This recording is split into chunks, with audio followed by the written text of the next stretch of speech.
E fala galera, bom dia, tudo bem com vocês? Vamos para mais um dia de análise do Bitcoin e do nosso mercado de criptomoedas. Eu tenho umas notícias interessantes para passar com você, eu tenho os indicadores, hoje a gente tem bastante coisa para estar conversando, mas ainda assim a gente segue no movimento altista do Bitcoin e é justamente sobre isso que eu quero conversar com você. Logo depois da vinheta a gente vai soltar informação aqui nesse canal como sempre.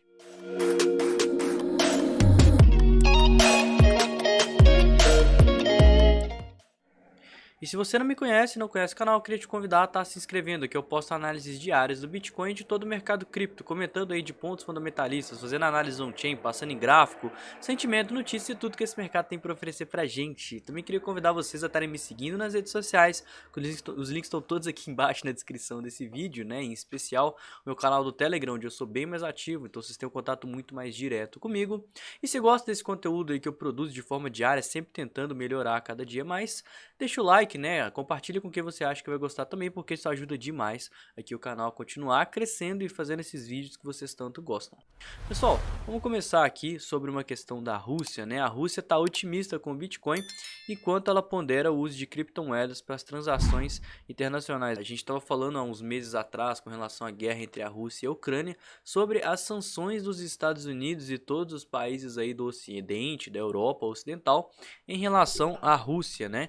Então, eles começaram a limitar o rublo russo, que é a moeda deles, né, a moeda mãe deles, começaram a sancionar com relação a compras de coisas vindas direto da Rússia e, consequentemente, eles tentaram fechar um cerco em volta da economia russa para tentar pressionar de forma econômica o fim da guerra entre a Rússia e a Ucrânia. Em face a isso, né, a gente viu que muito possivelmente a Rússia estava comprando Bitcoin para utilizar as moedas criptografadas, né, as criptomoedas, como forma de pagamento.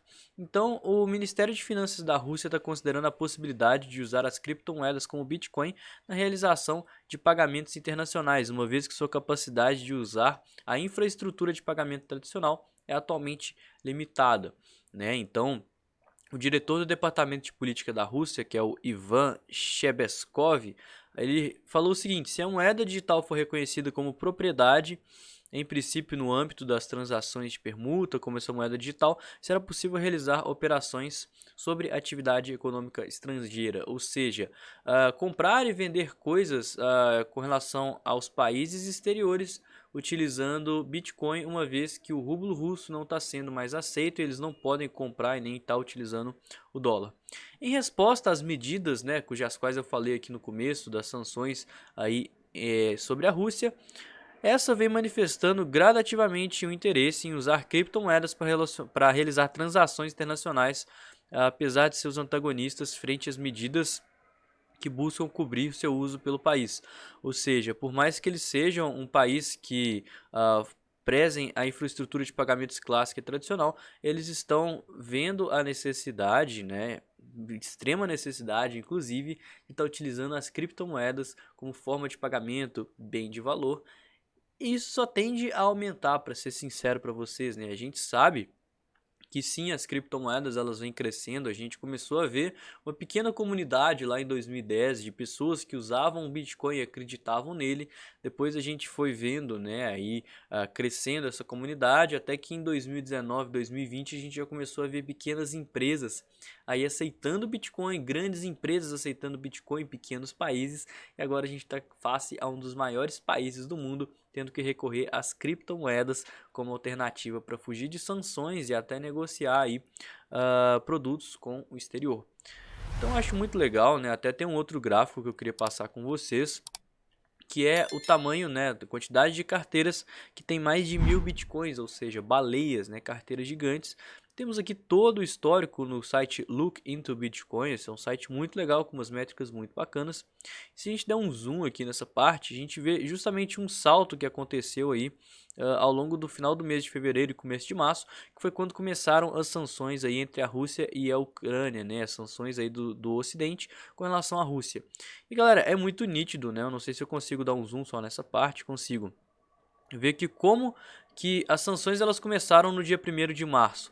No dia 28 de fevereiro deu um salto na quantidade de carteiras que tinham mais de 1.000 bitcoins, né? Que até então eram 2.128, foi para 2.265. Então, do nada apareceram várias baleias e muito provavelmente essas pessoas eram pessoal do governo russo, né? Que estava tentando utilizar Bitcoin para trocar a sua moeda nacional, que até então seria sancionada, e está de fato com um bem de valor. Então tudo indica que a Rússia já tem aí seus bitcoins prontos para serem transacionados e utilizados aí dentro dessa proposta que eles estão apresentando aí para gente. Galera, outra coisa que eu queria passar com vocês, agora é até um pouquinho mais, talvez até assustador, tá? Que eu tava falando para vocês que desde que a gente chegou nesse topo histórico, eu fiz um vídeo comentando sobre essa possibilidade, a gente tá vendo uma queda no preço e também um saque enorme nas corretoras, ou seja, um outflow de tokens de Bitcoin lá das corretoras, ou seja, ficando com menos reserva. E consequentemente, quando isso acontece, né, as pessoas estão levando isso aqui para suas carteiras para começar a holdar. Mas eu passei também, eu até procurei aqui, eu não lembro qual site que eu olhei, sobre a quantidade de carteiras que aumentaram em um hold temporário de Bitcoin, ou seja, que tem Bitcoin em sua carteira segurando a partir de 3 meses até menos que um ano, ou seja, basicamente quem estava nessa queda, quem entrou nesse topo, começou a segurar Bitcoin juntamente com essa queda na quantidade de tokens das exchanges, ou seja, subentende-se que as pessoas que entraram nesse topo viraram holders de Bitcoin, porque o preço não voltou, né? Compraram um topo e agora decidiram segurar.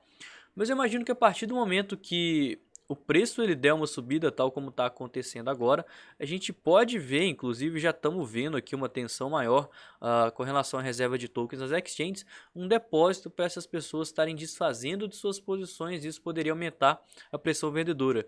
E por que eu falo isso? Porque a gente tem uma média de 7 períodos de quantidade de tokens que saíram e entraram nas exchanges. Galera, observa que aqui o outflow das exchanges, a gente teve aquele pico enorme, né, que foi basicamente quando a gente teve aquela mínima do pânico, né, da Luna, do USDT, que o Bitcoin ele chegou aí próximo aos seus 26 mil dólares.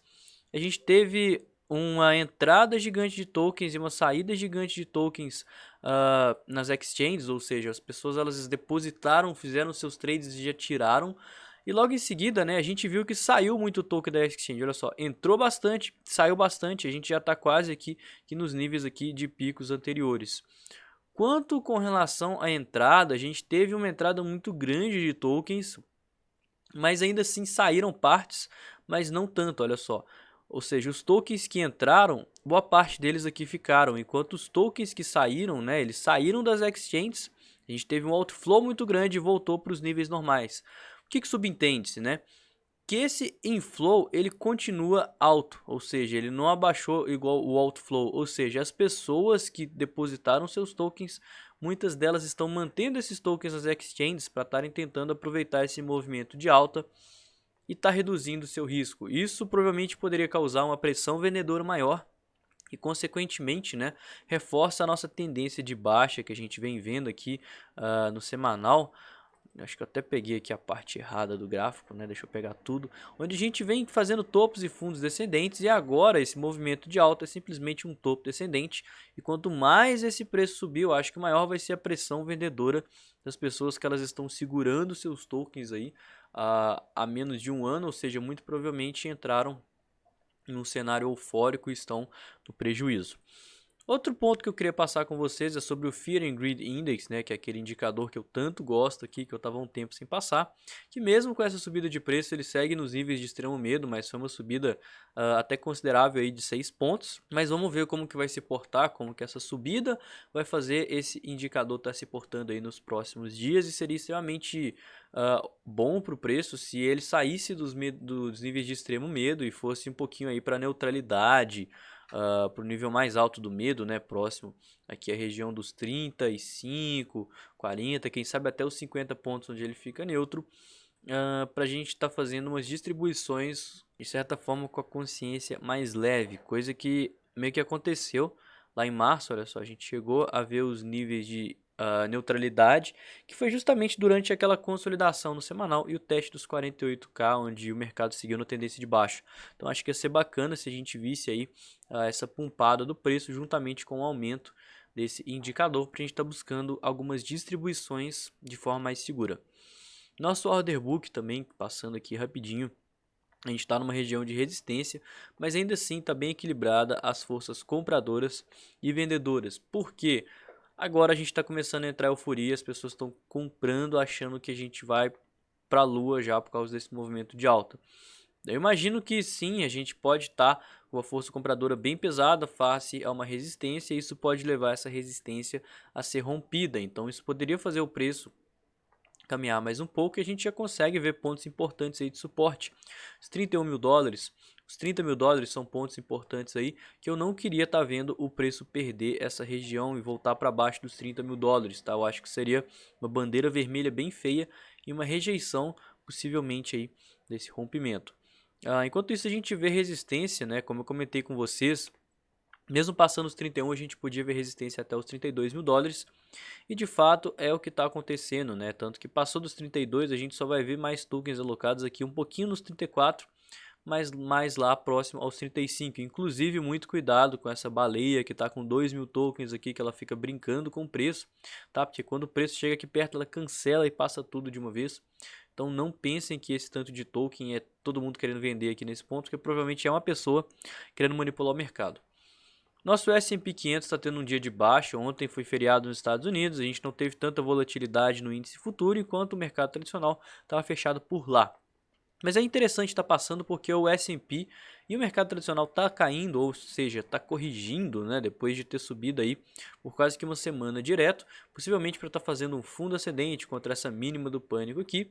Enquanto o mercado cripto está subindo, né? Então a gente viu uma subida do mercado tradicional e uma queda do mercado cripto, e agora uma leve queda no mercado tradicional e uma subida do mercado cripto. Ou seja, os mercados eles estão descorrelacionados. E isso é tanto bom quanto ruim, né? É bom porque se o mercado tradicional cair, não necessariamente o mercado cripto pode cair. Mas por outro lado, se o mercado tradicional subir, não significa que o mercado cripto também estará subindo. Em ambos os casos, a gente já começou a busca pelo topo descendente no semanal, e inclusive já chegamos aqui próximo à região das médias, tá? Então a gente pode estar vendo já uma rejeição e quem sabe até uma queda aqui do mercado tradicional nos próximos dias. Basta saber se as criptomoedas também vão estar relacionadas com ele, né? Igual a gente veio vendo aí. Nossa dominância ela segue subindo, né? O que é uma coisa até que curiosa, para ser sincero, que geralmente quando a dominância está muito esticada e o Bitcoin sobe, né, a gente costuma ver uma queda nessa dominância, justamente porque o Bitcoin está valorizando e as altcoins, por serem mais voláteis, tendem a subir mais do que o Bitcoin. Então é normal o capital ir para as altcoins, coisa que não está acontecendo agora. Ou seja, as pessoas estão mantendo seus investimentos em Bitcoin. Eu acho que enquanto o Bitcoin estiver subindo e a dominância também estiver subindo, tal como a gente está vendo, eu acho que é legal ter uma posição maior aí em Bitcoin, uma exposição maior, porque caso o Bitcoin caia, o mercado cripto caia, vem passar por uma correção, ou então ter um fake out, né? A gente achar que ele vai continuar subindo e de repente ele rejeita essa alta, as altcoins vão provavelmente cair muito mais, porque o capital está indo para o Bitcoin. Então protejam o capital de vocês e muito cuidado com isso aqui, tá? Mas eu imagino que caso a gente comece a corrigir aqui, né, a gente pode estar vendo excelentes oportunidades aí nas altcoins, tal como historicamente falando aconteceu bastante. Acho que o vídeo de hoje está ficando bem grandinho, né? Tem bastante coisa aí que eu falei com vocês. Mas vamos passar rapidinho no Bitcoin e olhar nosso sentimento, porque agora a gente rompeu a linha de tendência que eu comentei ontem. E eu vou ficar de olho nos pontos de Fibonacci. Olha só, a gente está bem próximo aqui da 382. E vão ser os pontos que eu vou olhar por distribuição. Quanto mais a gente subir, maior a probabilidade de fazer o pivô que eu comentei com vocês, né? Eu acho que esse pivô vai ser extremamente importante para o preço. Já tivemos fechamento aqui acima dos 31 mil dólares, o que já é uma coisa extremamente importante. Mas esse pivô confirmaria de fato a saída da tendência dessa consolidação, uma tendência de alta no diário, onde a gente vai buscar por um topo descendente no semanal.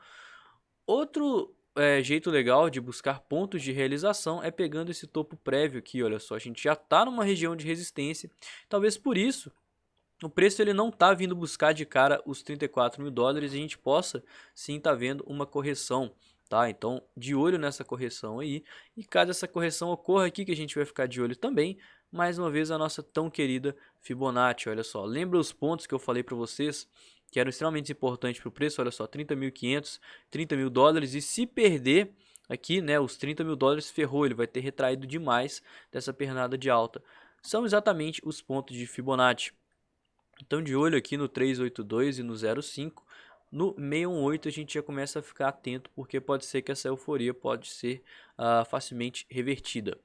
Mas no mais, eu estou de olho aqui nesse pivô acima da região das médias e principalmente de olho aqui na região das médias no semanal como ponto de resistência, juntamente com aquela primeira Fibo que eu tracei, que eu acho que ela é a mais importante para a gente estar ficando de olho. Quanto mais o preço for caminhando aqui, mais a gente vai vendo as médias se calibrando e batendo junto com a região de Fibonacci. Vamos passar agora no nosso sentimento, que ontem a gente chegou a ter, depois de muito tempo, abaixo de 1, né, relação de compradores e vendedores, ou seja, muita gente shortando o Bitcoin. A gente teve uma liquidação absurda, né, que formou esse topo aqui nos 32.200, que eu imagino que é o nosso maior ponto de suporte, tá? Talvez possivelmente de resistência, desculpa, talvez possivelmente por causa disso, os 30 e 32.500, que é o próximo número psicológico acima dele, tá com tanto token alocado, né? A gente olhou aqui, os 32.500 já tem bastante token, mesmo sendo acima de uma região de negociação prévia, muito provavelmente por causa de ser esse topo onde a gente teve muita liquidação, e liquidação é sinônimo de distribuição. Então, assim que dá esse tipo de coisa, né, isso aconteceu no final da tarde de ontem, quando o Bitcoin superou os 32 mil dólares, eu vendi um pouquinho da minha posição. Por quê? Porque tem muita gente sendo liquidada, né? Então, as instituições elas também estão vendendo aqui nesse ponto e eu quero atuar junto com elas. Eu não vou vender tudo, né? Eu vou vendendo de pouquinho em pouquinho, igual quando acontece as liquidações dos compradores, né? Igual, por exemplo, aconteceu aqui nessa região, aconteceu aqui na região, eu vou comprando de pouquinho em pouquinho. Então, se eu comprei aqui, eu vendi aqui e eu vendi aqui, eu não só tive um lucro, mas a minha operação que está rolando, que estava com preço médio nessa zona, foi lá para baixo, né? Então, assim, mesmo se eu tomar um stop que está aqui próximo aos 28 mil dólares, eu ainda vou sair no lucro e o cenário ele vai ter mudado completamente, vai ficar mais baixista e maior probabilidade que ele continue caindo. Por isso que é importante a gente olhar o sentimento. E por que eu falei tudo isso? Porque a gente teve uma liquidação muito forte, né? A gente teve um aumento aqui no long short ratio, mas esse aumento não foram touros entrando, e sim ursos sendo liquidados. Então, ainda assim, eu acho que ele continua de certa forma saudável, porque o nosso Open Interest ele segue bastante alto. Eu acho que se a gente chegar aqui a pontos de resistência, né, 32 e 500, e o Long Short Ratio cair drasticamente igual aconteceu ontem, a gente tem mais uma vez um cenário muito bom de rompimento que pode aí estar fazendo com que o preço siga subindo. Então, nossas considerações finais para acabar o vídeo, né? Acho que o sentimento do mercado é a coisa mais clara que a gente tem agora, né? Porque suporte e resistência todo mundo opera, e é justamente por isso que está tendo muito fake out. Olha só, as pessoas que tentaram usar o 32 mil dólares de resistência foram liquidadas, foram estopadas para o preço voltar logo para baixo. Quem tentou usar aquelas mínimas dos 29 mil dólares, 28.500, tomou essa violinada e voltou. Então fica de olho em liquidações, pontos de acumulação e distribuição, de olho aqui nessa pernada de alta, o pivô para cima e principalmente esses níveis de Fibonacci, porque é sempre bom estar falando aqui para vocês que esse movimento de alta é simplesmente um movimento corretivo, tá? Não venham achar que a princípio é um movimento impossível, porque a gente segue nessa pernada de baixa aqui no gráfico semanal. A maior probabilidade é que a gente continue numa tendência de baixa até que se prove o contrário. E tudo isso, né, face às sanções que ainda acontecem lá na Rússia e na Ucrânia e a possível inflow que a gente pode estar vendo devido a essa alta, daí a pressão vendedora que pode ainda vir a aumentar. Então muito cuidado, levem tudo isso em consideração na hora de estar investindo e lembre que a gente continua aí numa tendência de baixa no gráfico semanal. Beleza? E o vídeo de hoje foi esse, eu espero que vocês tenham gostado. Se não me conhece, não conhece o canal, se inscreve, deixa o like, comenta aí pra mim o que você achou, que isso faz toda a diferença. E no mais, né, eu vou ficando por aqui, tenha um excelente dia, uma ótima terça-feira e tamo junto, galera. Falou!